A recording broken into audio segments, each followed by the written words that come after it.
Okay, welcome to my today's vlog. Ayan, late upload ito. Ito ay kahapon naganap. Sa puntong ito, nakikita nyo ako na nag-aayos ng aking artificial na ngipin. Ito ay nabili ko lang sa online. Yung tinutunaw lang ito sa mainit na tubig. Ayan, kung makikita nyo, ang ganda ng outfit ng yung mamas ngayon.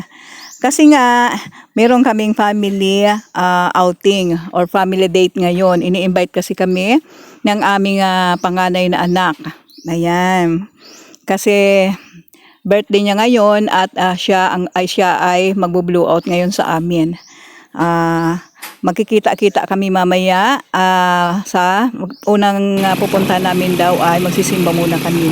Sa puntong ito mga kahabi, ayan, sumakay muna kami papuntang bayan sa tricycle ng aking manugang.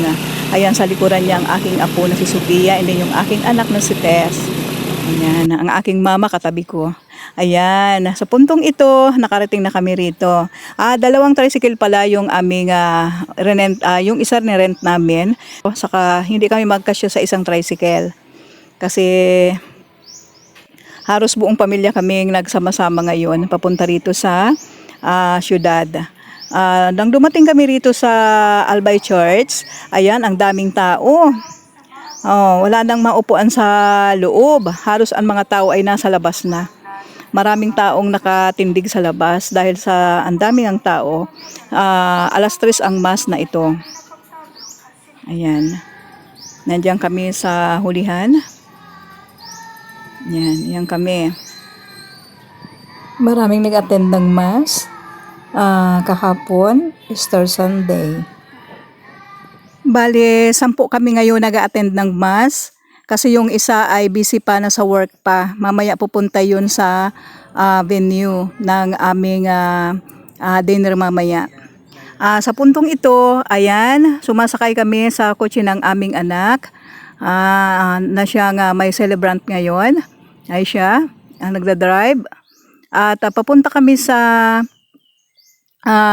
Legazpi.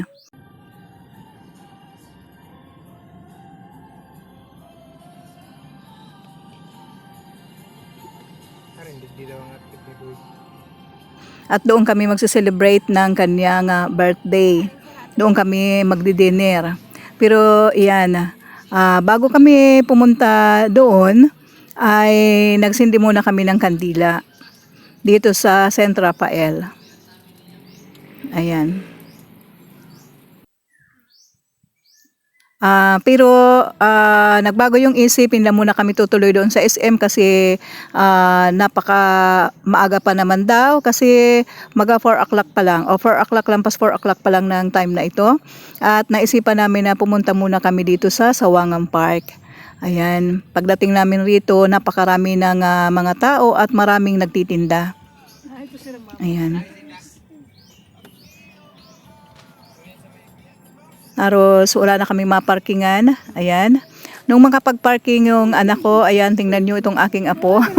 Excited na nga naglalakad dito sa pasilyo papunta sa Sawangan. Ayan, habang naglalakad kami, ayan, patingin-tingin kami kung saan kami pwedeng makiupo muna kasi mainit pa doon sa Sawangan Park. Ayan. Ngayon, naghahanap kami ng aming kakainan o mabibilhan ng isnakan. Maraming mapagpipilian rito kasi maraming ang nagtitinda.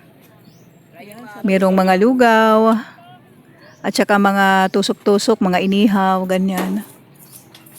Maraming tumitinda ng mga palamig, mga inumin.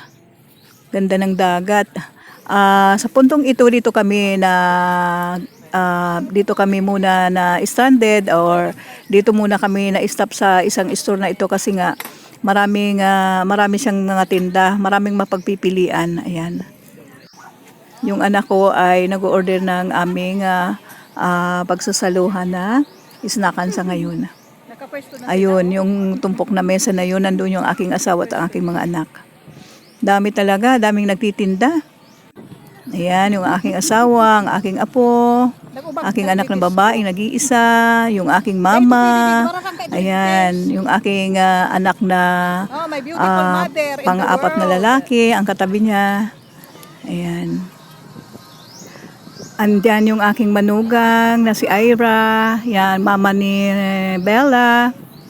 Ayan. Si Jomar, yung papa ni Arabella, anak ko. Yan, naka-stripe. Yan, my beautiful mother in the world. At ang aking, ang pupuging mga anak. Oh, yan. Pupuging mga anak. Napakaganda talaga rito sa Sawangan Park. Ang ganda ng tanawin. Parang hindi ka na umalis rito. Subalit, syempre, malapit ng oras natin at pupunta na tayo sa ating destination. Yan. Ang final destination kasi namin ay sa SM. Yan. Doon kasi kami magsasalo-salo ng aming dinner. Yan sa Gringo Restaurant. Ayan, sa puntong ito ay narito na nga kami. Nasa loob na kami ng Gringo Restaurant sa SM Legazpi. Wow! Hindi mo nagpaplasyan? Wag na. Okay. Pakita ng mga mukha ng mga gwapo kong anak. Yan, yung aking manugang at ang aking apo. Ang aking pinakagwapong padre de pamilya. Ayan. Ang mga ang mga gwapings. Ayan na yung mga gwapings. Ayan yung cute-cute kong apo na si Sophia. Ang unika iha kong napakaganda. Ayan, ang manugang kong napakapogi. Ang napakagwapo kong celebrante ngayon ng birthday, si Doc Jess. Ayan, ang pinakamagandang mama sa buong mundo, aking mama, Carmen. Ayan, umpisa nang magkain ng, ano ba ang tawag dito? Pamanggihan. Panggabian. Ayan na. Okay.